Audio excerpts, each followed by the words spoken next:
الحمد للہ رب العالمین والصلاة والسلام علی خاتم النبیین اما بعد فاعوذ باللہ من الشیطان الرجیم بسم اللہ الرحمن الرحیم۔ سلسلہ فرض علوم سبق نمبر 5، امام الانبیاء حضرت محمد مصطفیٰ صلی اللہ علیہ وآلہ وسلم۔ یقیناً تمام نبیوں کی ذات مخلوق میں سب سے افضل و اعلیٰ اور ہر طرح سے ممتاز ہے۔ اللہ کریم نے انہیں مختلف خوبیوں سے مزین اور بے شمار اوصاف سے نوازا ہے، مگر ان تمام انبیاء کرام میں سید عالم نور مجسم صلی اللہ علیہ وآلہ وسلم کی عظمت و شان کے کیا کہنے کہ رب کریم نے جو خوبیاں دیگر انبیاء کرام علیہ الصلاۃ والسلام کو عطا فرمائیں وہ سب کی سب آپ صلی اللہ علیہ وآلہ وسلم کی ذات میں جمع فرما دیں۔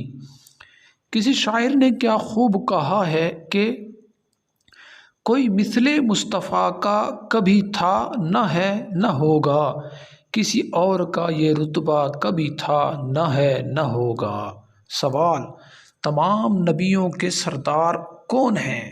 جواب: تمام نبیوں کے سردار ہمارے پیارے آقا حضرت محمد مصطفیٰ صلی اللہ علیہ وآلہ وسلم ہیں۔ سوال: حضور صلی اللہ علیہ وآلہ وسلم کا مقام سب سے بلند اور اعلیٰ کیوں ہے؟ جواب: تمام انبیاء علیہم الصلاۃ والسلام کو جو کمالات جدا جدا عنایت ہوئے وہ سب اللہ پاک نے حضور صلی اللہ علیہ وآلہ وسلم کی ذاتی عالی میں جمع فرما دیے، اور حضور صلی اللہ علیہ وآلہ وسلم کی خاص کمالات جو دوسرے انبیاء میں نہیں تھے وہ بھی بہت زائد ہیں۔ حضور صلی اللہ علیہ وآلہ وسلم تمام انبیاء کرام علیہ السلام کے بھی سردار ہیں، فرشتوں کے بھی سردار ہیں اور ساری مخلوق میں سب سے افضل ہیں۔ امام اہل سنت رحمۃ اللہ علیہ فتاوی رضویہ شریف میں ارشاد فرماتے ہیں، امام علامہ جلال الدین سیوطی رحمۃ اللہ علیہ نے خصائص کبریٰ میں 250 کے قریب حضور صلی اللہ تعالیٰ علیہ وآلہ وسلم کے خصائص جمع کیے، اور یہ صرف ان کا علم تھا، ان سے زیادہ علم والے زیادہ جانتے تھے۔ پھر جس قدر حضور صلی اللہ علیہ وآلہ وسلم اپنے فضائل و خصائص جانتے ہیں دوسرا کیا جانے گا، اور حضور صلی اللہ علیہ وآلہ وسلم سے زیادہ علم والا ان کا مالک و مولا ہے۔ سوال: سب سے آخری نبی کون ہیں؟ جواب: حضور صلی اللہ علیہ وآلہ وسلم خاتم النبیین ہیں، یعنی اللہ پاک نے نبوت کا سلسلہ حضور صلی اللہ علیہ وآلہ وسلم پر ختم فرما دیا، اس لیے حضور صلی اللہ علیہ وآلہ وسلم اللہ پاک کے آخری نبی ہیں۔ سوال: جو کہے کہ حضور صلی اللہ علیہ وآلہ وسلم کے بعد بھی کوئی نبی آ سکتا ہے اس کے بارے میں کیا حکم ہے؟ جواب: حضور صلی اللہ علیہ وآلہ وسلم کے بعد کسی کو نبوت نہیں مل سکتی۔ بخاری شریف میں ہے کہ حضرت اسماعیل رضی اللہ عنہ فرماتے ہیں، میں نے حضرت ابن ابی اوفا رضی اللہ عنہ سے پوچھا، آپ نے نبی صلی اللہ علیہ وآلہ وسلم کے بیٹے حضرت ابراہیم رضی اللہ عنہ کو دیکھا ہے؟ فرمایا، ان کا بچپن میں انتقال ہو گیا تھا۔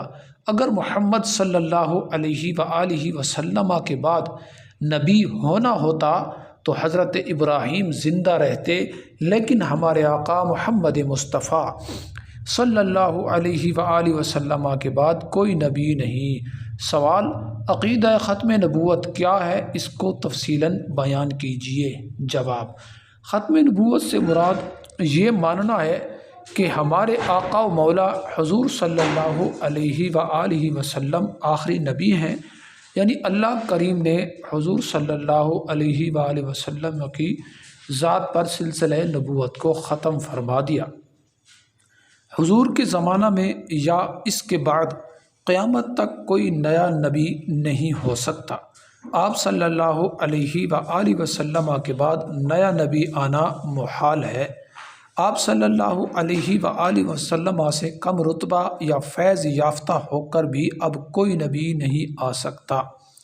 حضرت ابراہیم رضی اللہ عنہ ایسے اعلیٰ اوصاف والے ہو کر بھی جب نبی نہ ہوئے تو کسی اور کا نبی بن جانا ضرور ناممکن اور یقیناً محال ہے۔ 30 کذاب۔ سچ یہ ہے کہ اب نبوت کا دعویٰ کرنے والا خواہ کوئی ہو جھوٹا کذاب ہے۔ حضرت ثوبان رضی اللہ عنہ سے روایت ہے، ہمارے پیارے نبی رسول ہاشمی صلی اللہ علیہ وآلہ وسلم نے فرمایا، میری امت میں 30 کذاب بہت بڑے جھوٹے ہوں گے، ان میں ہر ایک گمان کرے گا کہ وہ نبی ہے، حالانکہ میں خاتم النبیین ہوں، میرے بعد کوئی نبی نہیں۔ حکیم الامت مفتی احمد یار خان نعیمی رحمۃ اللہ علیہ فرماتے ہیں، یہ 30 جھوٹے نبی وہ ہیں جنہیں لوگوں نے نبی مان لیا اور ان کا فساد پھیل گیا۔ دوسری قسم کے مدعی نبوت یعنی نبوت کا دعویٰ کرنے والے جنہیں کسی نے نہ مانا، وہ بکواس کر کے مر گئے، وہ تو بہت ہیں۔ دیکھو ہمارے ملک میں مرزا غلام احمد قادیانی مدعی نبوت کا فتنہ بہت پھیلا۔ اس کے علاوہ ہم نے بہت سے مدعی نبوت دیکھے جن کی طرف کسی نے توجہ ہی نہ دی، اپنے کو نبی کہتے کہتے مر گئے۔ عقیدہ ختم نبوت کی مختصر وضاحت۔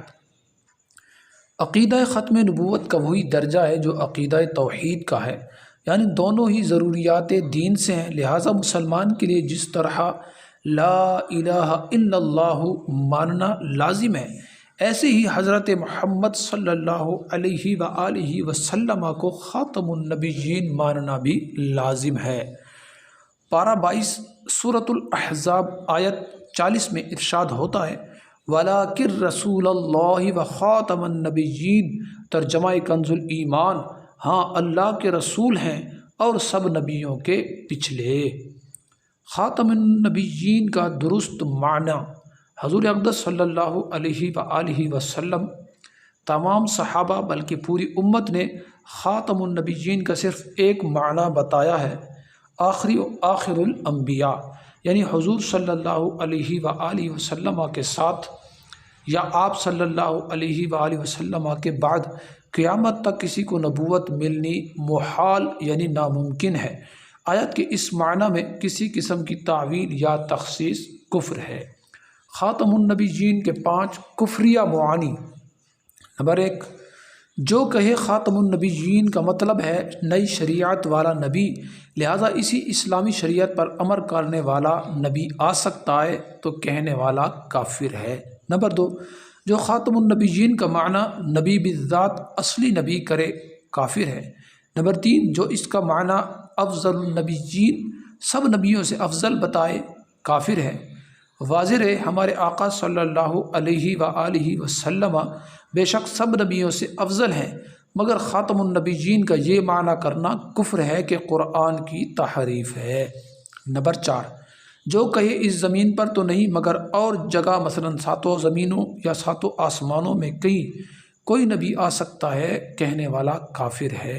نمبر 5، جو کہے انسانوں میں نیا نبی نہیں آ سکتا، البتہ دوسری مخلوق میں اب بھی نبی آ سکتا ہے، قائل یعنی کہنے والا کافر ہے۔ نوٹ: خاتم النبیین کے ایسے معنی کرنے والا بھی کافر ہے، جو اسے کافر نہ جانے یا اس کے کفر میں شک کرے وہ بھی کافر مرتد اسلام سے خارج ہے۔ آمین بجاہ خاتم النبیین صلی اللہ علیہ وآلہ وسلم۔